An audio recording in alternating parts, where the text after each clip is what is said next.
You come home, your hands are full, you have just been shopping, and you stand in front of your fridge, and you would just wish that fridge could open itself. Open sesame.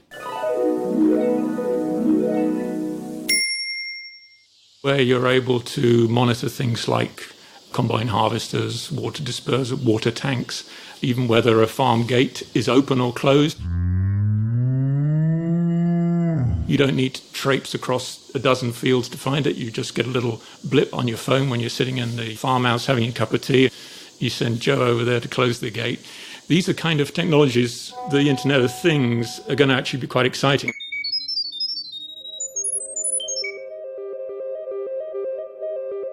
A far-fetched future or a present-day reality? What are the limits of Internet of Things as all of our gadgets, devices, and electronic goods, from fridges and home appliances to cars and drones, get connected to the Internet, communicate with each other, and get smarter? Imagine a world where your smartphone becomes the command control center of the universe around you. Can you really have the world at your fingertips? Let's find out on Maverick Dreamers and Thinkers. Hello there, I'm Chloe Cho. Thanks so much for tuning in.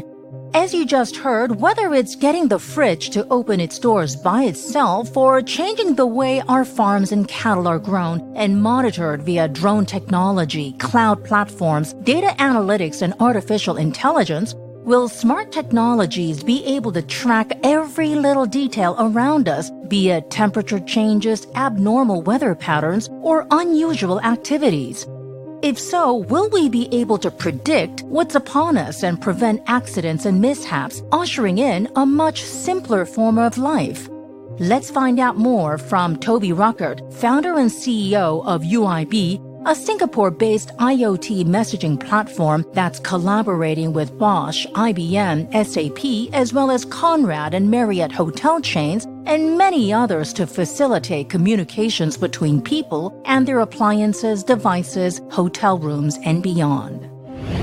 So let's talk about IoT, Internet of Things. You want to simplify life, but the reality is that you have a lot of headwinds against you. Why is that? I mean, don't people want things simple nowadays? People want things simple, but the companies that drive the market forces and that bring product to market, they don't make a lot of money from simple things.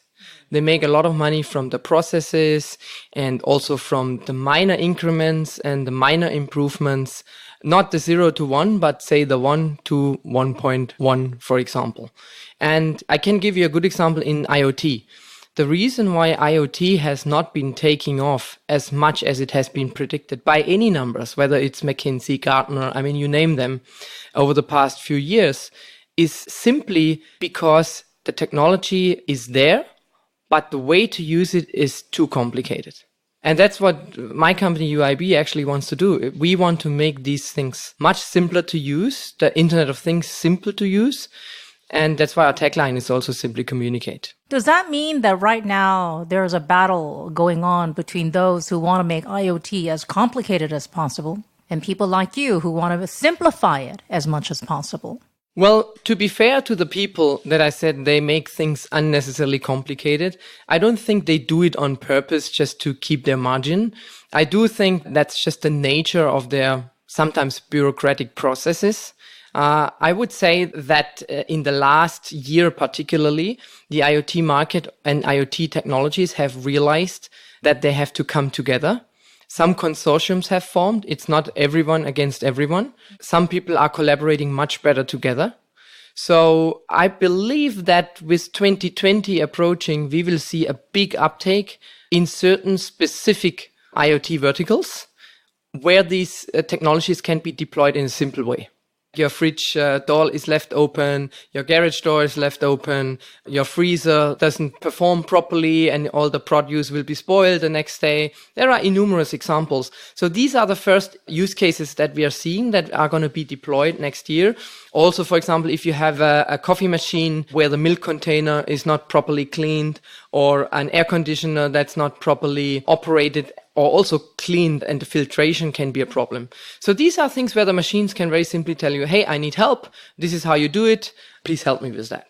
How is the rate of application in terms of usage? How many people who buy a Bosch appliance, a Samsung washing machine, how many people are actually using these communications skills? So the situation right now is that many of these manufacturers have been building in Wi-Fi chips in those devices for many years. I think a lot of consumers who buy these devices sometimes don't even realize that their device is connectable. But it's very complicated still to this day to connect some of these devices. It's not really seamless. And that's why the adoption for the past 3 to 4 years was relatively low.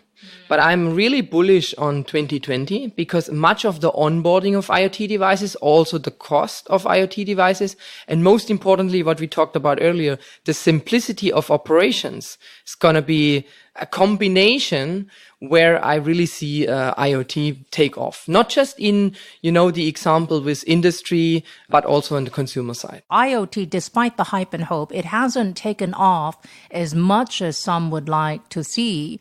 But why is 2020 pivotal? Do you think maybe the infrastructure is there? Is 5G helping? Are people having more of an aha awakening moment that it's not so bad to be connected and it's not so bad for all these gadgets to be talking to each other? I think everything you said, probably a mixture of all of that. 5G is definitely a big driver in IoT because when you look at 5G is defined by a number of factors. It has to increase a lot of throughput. It has to be more powerful. It has to be able to cater to more endpoints, not just human endpoints, but also devices. And telcos around the world are investing a ton of money in 5G, but they really have no idea how to get those investments back. So they themselves will have to find way, because when you look at it, how many more handphones, how many more SIM cards can they sell? There's a saturation in the market. It's about the data plan now. Since all the kids are gaming, if you sell a plan for an XYZ amount, 50 gig per month, that's the only way because nobody's SMSing and nobody's making phone calls. Absolutely. But there's a ceiling to how much people are willing to pay for that. And it's really the data connection is becoming a commodity. And the challenge I see with 4G to 5G is, when you see 3G to 4G, people were still willing to pay a higher price for a better mobile connection because there was a real difference in terms of speed and bandwidth and you could increase the data packages, but we have kind of reached a ceiling how much you can charge a consumer. The telcos will not be able to recoup their investments from 4G to 5G from the consumer.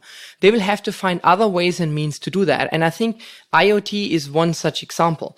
IoT will create such an abundance of endpoints through virtual SIM cards, eSIMs, that IoT will be a huge driver for 5G and 5G will be a huge driver for IoT. So that, to your earlier question, I think, yes, absolutely 5G will be part of the infrastructure that heavily drives the adoption of IoT. Then the second thing is most of the IoT manufacturers, the entire industry that manufactures IoT components, they've realized that they are thinking really complex and that things have to be simpler and that they have to collaborate better and that it can't be in silos. I think that paired with a certain readiness in the market of the consumer to try something out. I mean, not so much has happened, frankly speaking, from a security perspective at that point, yeah? So I think you will see that a lot of consumers are willing to try out an IoT-enabled device. And once they do, it becomes a commodity. As Toby gets excited about the immense possibilities ahead as Internet of Things promises to reshape the way we live, it remains to be seen whether it'll be a case of build it and they will come. Jeremy Wagstaff, a veteran tech correspondent and consultant who's covered the technology scene over the past 30 years, is more skeptical. We've been promised a lot of things that kind of haven't really happened. I'm talking really about the ability for a human to interact with a device in a way that is meaningful and helpful to the user. So we've been talking about smart fridges, smart cookers and all these sort of things for at least a decade now. But I don't know anybody who's got any of these things or uses them a lot. We have an Alexa in our house and pretty much the only thing we use it for is to set a timer for my daughter to go to the bathroom so she doesn't spend the rest of the evening playing with her iPad. This is not really a very good use of technology because, of course, the reason that Amazon wants that thing in our room is he wants us to buy products from Amazon. So I can't, for example, make a shopping list and buy from my preferred outlet. I can only buy from Amazon using that device. So it's not a useful experience.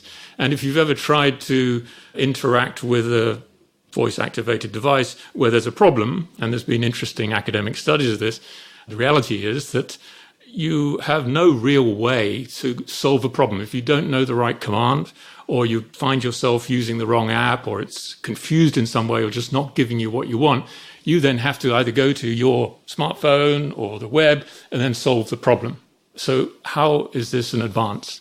And then other people have started to look at, well, what happens if you've got a lot of people living in a house? In the UK, for example, as across the world, there's a much greater increase in cohabiting as the generations start to live under one roof. As Western societies get older, more and more people are having several generations in a house. So while we're sold the idea that these kind of devices might be helpful for reminders for people to take their medication, for example, who exactly has access to that information, even within the household? Is that information then going to be shared with all the other people in the household? It might be extremely private information for one of the elders being asked to take prostate medicine, say. It's not something that they want to share with the extended family who live under that roof. All these problems come to bear because of a failure on the part of the manufacturers, the designers, the marketers, the techies, to understand the needs of the end user as these gadgets proliferate. What you're saying is that IoT is supposed to make our lives simpler and easier, but in fact, it's not made for the end user. Amazon is doing their own thing, and everybody's doing their own thing. And at the end of the day, the consumers are giving away their data and sharing a lot more, which could hurt them more than help them. Well, definitely, we don't yet understand the extent to which the data that we're using on those voice-activated devices, how that is being stored, how that's being used, how that's being fed back to us. And certainly from a usability point of view, they're priced so low that you may as well have one. But then there is a price to pay that it can't be calculated in financial terms. The problem is, of course, that all of these players are vying for market share, if not control of the market.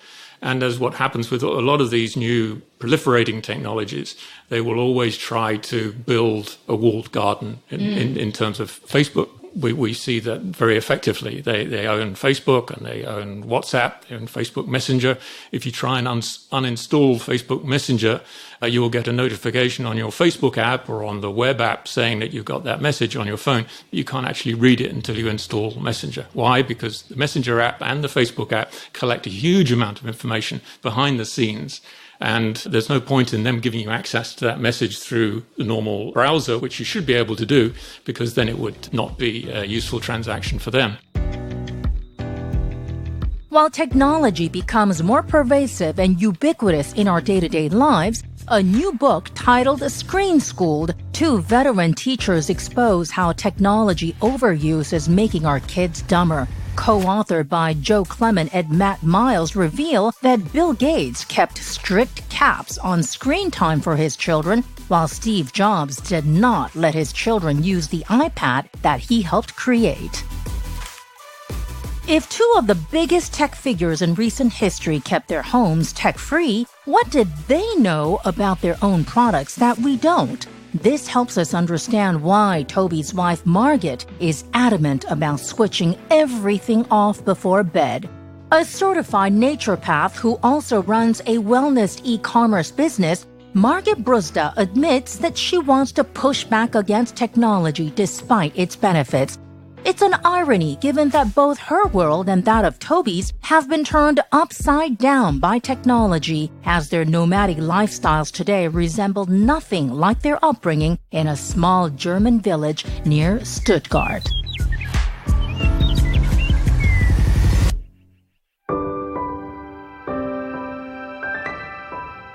As Margit and I watch a video clip together showing the before and after effects of a scientific school experiment conducted by pioneers of science on what happens when plant seeds are isolated for 3 days, in 2 separate covered boxes in tin foil, one with Wi-Fi signals and the other without, the result is astounding. 3 days later, the one without Wi-Fi signals is full of green sprouts, while the other with Wi-Fi shows absolutely no signs of life. These findings, according to Margit, make her fear the unknowns in technology developments. That's probably a bit of an extreme example, and in this example it probably also just comes down on the heat that was radiated by the Wi-Fi. So in this case, maybe it's not the radiation as such, but just the warmth that dries out the air, so to say, and dries out the seeds. But I mean, of course, I'm biased towards technology as much as I love it, as much I also do fear it in a way. So how do you find that balance? Often it just comes down to convenience, and maybe I don't act the way I actually would like to act, but it's just more convenient or it's just available. Yeah, so then do you shut down your Wi-Fi? Do you shut things down when you go to bed? Yes, every evening. Yes, that is a given. I mean, yeah, Wi-Fi, 3G and everything. I mean, every mobile connection is shut off in my place, where I sleep. But switching off may not be much of an option in the near future for Margit as 5G gets rolled out around the world, accelerating the push for smart city planning, spelling a dramatic transformation for both the consumer and industries, from manufacturing, logistics, mining, oil and gas to utilities, as production, supply chain, and management systems undergo a fundamental rethink. The industrial Internet of Things, where assembly lines, supply chains are assisted by technology, this is already a reality. It's already happening, and it's quite interesting. It's improving efficiency, it's reducing downtime. And there's a lot of very interesting technology taking place that is definitely helping, enabling Industry 4.0, as the Germans call it. But when you're actually trying to connect things beyond that into the broader world, then you're starting to see more interesting open source technologies, which use much smaller chips, cheaper chips, and much broader networks, which can stretch for miles. And if a farmer went to some tech services company or consultancy and said, can you help me on this? They would be oversold some ridiculously complicated thing, as Toby was talking about earlier, which really made no financial sense. But when these chips get smaller, when the open source movement takes a look at these solutions and sort of said, okay, well, actually, we could do this for $1,000 for a year. You don't have to replace the battery for 3 years. You'll know whether all your sprinklers are working and your farm gates are shut, and it'll cost you $1,000 for 3 or 4 years. That's a great deal for a farmer. That saves them a whole lot of work. I think these kind of solutions are actually the most interesting part of the Internet of Things, where we're starting to gather data from things that never spewed data before. It was just unthinkable that we would be able to put chips on individual trees in a forest, for example. But we can do that, and we can do it relatively cheaply. And that suddenly makes things more exciting. With our technology, it's possible, when you're out and about and your particular phone number is linked to your hotel room number. So you can then control pretty much anything in the room through your WhatsApp. You could simply send a voice note saying, oh, did I leave Do Not Disturb on? Because maybe, you went out shopping or you went out for lunch and you're like, if I left it on, my room will not be cleaned. So you can remotely turn it off. Or just before you go back, then you can change it to the temperature that you like.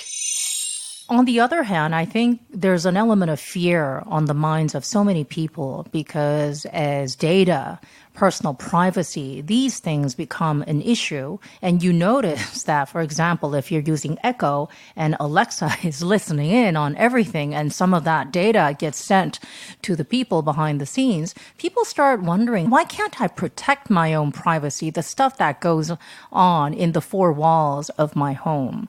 Do you think that could become an issue that could form sort of a resistance movement to IoT? So in IoT, 3 of the biggest issues have been security, like you just spoke about, privacy, which you also mentioned, and usability.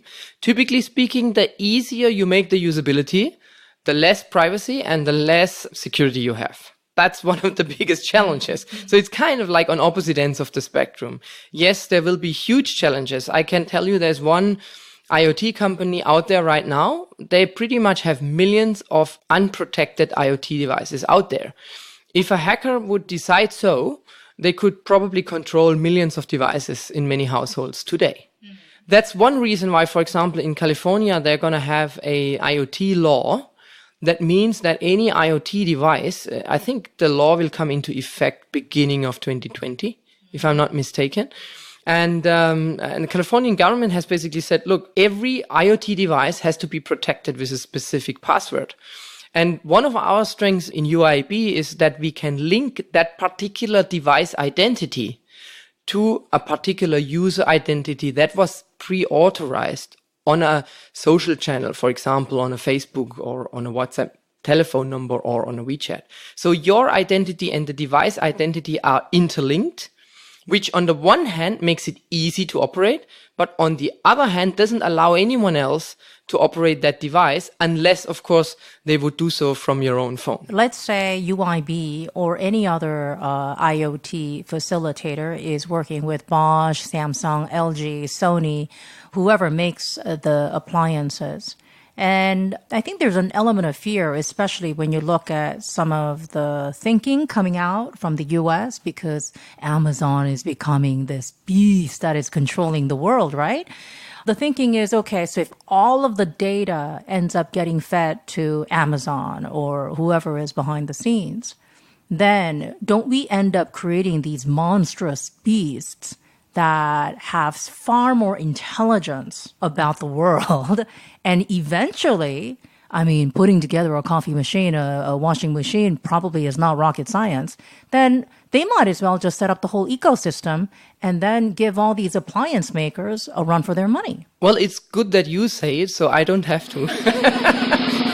And certainly, I will not comment on how easy it is to build a coffee machine. My manufacturing clients won't like me say that, but the reality is pretty much spot on.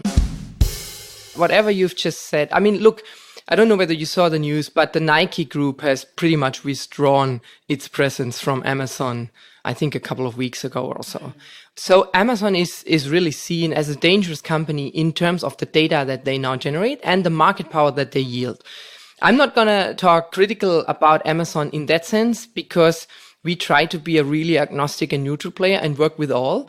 I want to have UIB to have the ability to talk to an Alexa as much as it should be able to talk to a Google Home, an Apple HomePod, or a WhatsApp, a WeChat, a Line, a Messenger, and so on. However, you had mentioned privacy earlier.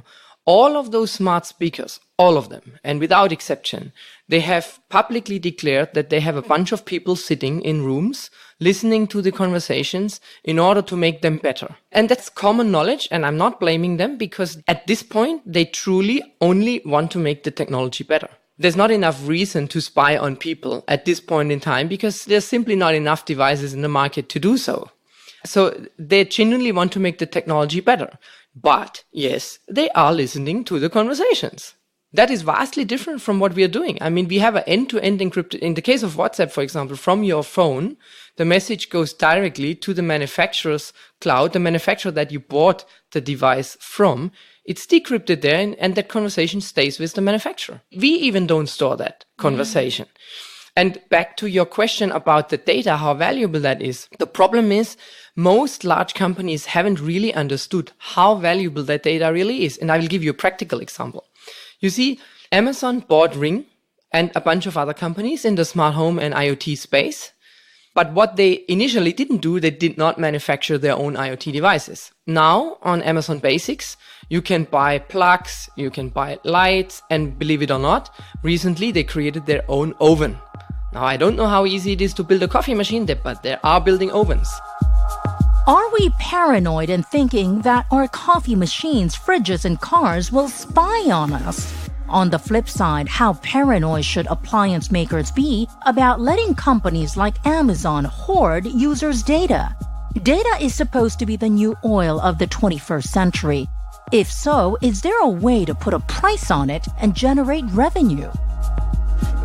I think that people will start to realize that as the product. In other words, as the data that they're handing over for free in order to use these services, that actually has significant value, and that's something that they can choose to withhold or choose to monetize in their own way. That will change the dynamic quite considerably.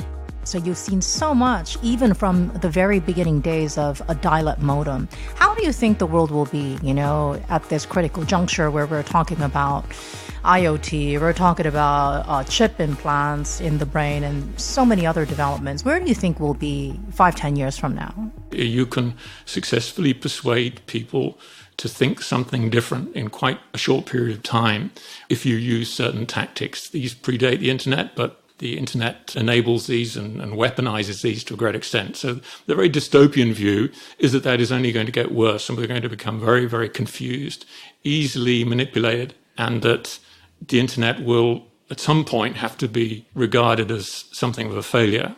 And you can begin to see signs of this where countries like Russia and China are seeking to normalize the idea of sovereign internet, that an internet is constrained by physical borders of their country, and that within that country, specific rules apply that do not apply elsewhere. And China is already an interesting case study of that. Russia also. Or a place like Iran, where if there are protests, they would just close down the internet for weeks at a time. So the very dystopian version of that is that. But on the other hand, technology kind of always finds a way. If you look at the Hong Kong protests now, I'm not going to say who's right and who's wrong, but just in terms of the technology, the ability of the protesters to organize in one of the most technologically advanced and compact cities on the planet, to be able to organize and to be able to outwit security forces using a combination of old-style Bruce Lee thinking and modern technology, which would be kind of mesh-based networks where they share information through Bluetooth. Yeah, Be Water wouldn't have worked had it not been for technology. Yeah, how do you be water without technology? So they've managed to do it. They've managed to do it without leaving any touch point on the internet, the easily surveyed network. And if you think in terms of creating an impact, they've been hugely successful. So I think that kind of course, is not the first people to do that. They look for inspiration to the Ukraine in 2014 and themselves in 2014 when they were beginning to use some of these technologies in the umbrella revolution. I think that this is a very kind of interesting generational shift where people who've grown up with the internet, who've had it embedded in their lives, the cliche digital native, see things quite differently and are able to leverage things in a completely different way. So although that dystopian version of the internet holds true in the sense that I think that there will continue to be a lot of misleading information out there, and our search for truth, our understanding of what is true, willingness, our credulity, if you like, is continue to push to the limits. I think that is more of a generational thing. The older you are, the more prone to that. You have fewer defenses against it. The younger generation are already beginning to move beyond that and beginning to understand, although they may not have the best information at their disposal, they're beginning to understand that network effects are not necessarily, don't have to be thought of in terms of Facebook and Twitter and using existing tools, that they can use other tools, other forms of network, ad hoc networks. Our future 10 years, 20 years down the road, and you said it could be really in a matter of a decade, that there might even be a brain chip, an implanted chip in a lot of people. If we get to that eventuality, that plausibility, what gives one person the edge over others? So the edge always was intuition. It was not knowledge alone. It was the ability to develop almost like a sixth sense beyond the things that you know. I mean, you have 5 senses you engage with in this world. And then you have your own experiences that set you apart from other human beings. You have the things that you studied, that you learned, the knowledge that you have generated. The combination of all of this allows you to make certain decisions. Those decisions can be better than those of other people and more appropriate for your life to keep you on your path. But I think in the future, with the introduction of these AI chips that are connected to your brain, it can very easily lead to a divide in society, because there will simply be people who don't want that and other people who probably can't live without it. It's much like our smartphones. I mean, try to put your smartphone away for 2 weeks. Can you do it? I guess if people are chip enabled, then everything becomes sort of perfect, whatever perfect means. Then maybe on the flip side, maybe imperfections end up becoming more valuable. I love the word chip enabled, by the way. I think you just created a new brand there, chip enabled. But I think the point that you just raised is really interesting. Picture yourself as a collector of art items. Would you go to artists that are certified non-chipped, or would you buy the art where you really don't care about that? I'm not saying there has to be an organic seal for for painters, yeah? But where I'm coming from is, I think the trend that I would see emerging at such a time is the invaluable human talent that is put on display without the help of a machine is always gonna be more pricey than the one that is created with a machine. How do you feel about living in this world where all the gadgets, all the appliances will be communicating with each other in the form of IoT? Because at the end of the day, you will be in the center of the digital storm, right in your kitchen or in your living room. I'm not sure if machines will have values, but maybe they do. I mean, if we engage with them because they learn from, to my understanding, they learn from us and they learn from each other. So it probably, maybe there's some kind of relationship forming, and it may not differ too much from relationships between humans, actually. I don't want to be a slave of technology. You don't want to be a slave to technology. But do you imagine that given the jet set lifestyle that you both have, had it not been for this disruptive world driven by technology, do you imagine you might still be in that small village near Stuttgart, maybe, yodeling? Honestly, it's not about going back. I don't know. And I don't want to criticize technology at all, because as you rightfully pointed out, I make my living out of technology. And also coming back to our background, I mean, with us traveling around and our extended families back in Germany, without technology, I mean, that would be very, very difficult and very different. And I mean, when we immigrated to New Zealand in 2003, there was no WhatsApp, but there was Skype. And we used it daily just to communicate with our families. So maybe I'm also a bit unrealistic with that idea. Do you think you guys will ever go back to that lifestyle? Try to find a deserted island somewhere? Very possible. Yes, definitely. As much as Margit reminisces about her idyllic lifestyle that she and Toby embraced 20 years ago on Waiheke Island of New Zealand, as can be heard on episode 5, Big Tech is flooding the world with billions of IoT devices, and pretty soon there may not be many places on Earth where Margit can seek shelter. Precipitated by the arrival of 5G, love it or hate it, the prospect of smart devices listening in on our every single conversation may become a near-term reality, if not already, opening the door to privacy and security concerns, driving legislation and regulatory action. If you look at the open banking movement, it's not really a movement, in fact, but it's driven in part by regulators in Europe, Australia, Canada, New Zealand, Hong Kong, and to a certain extent here in Singapore. There's a realization that banks who have a huge amount of data on us, in fact, pretty much our financial lives are there because very few of us move from one bank to another during our lifetime. That information actually belongs to us. It doesn't belong to the bank, as far as the regulators are concerned. And because regulators, particularly in places like Australia, have become increasingly frustrated with the way that banks treat their customers, part of the drive to open banking is to free up that data to make it available to the individual, and if the individual so chooses, the actual originator of that data, to make it available to third parties so that we can have services that access that data, and where the bank in a sense, becomes a little bit like just a kind of a pipe for that data. Okay, we might still have our bank account with our traditional bank, but third parties are able to access that data or parts of that data with our permission and be able to, say, offer us services on the top of it, more competitive mortgages, better investment advice, or new products that we haven't thought about.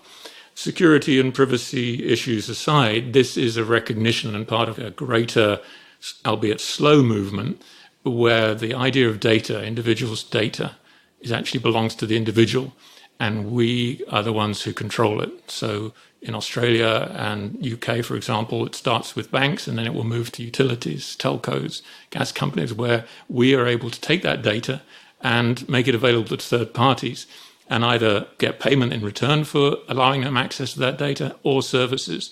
And the banks, the utilities, will be obliged by law in many of these economies to hand that data over. Will we really have control over our own data? That's the vision as outside of Europe, Brazil, Canada, Japan, Mexico, Malaysia, and the U.S. are contemplating launching open banking regulations around the end of 2020.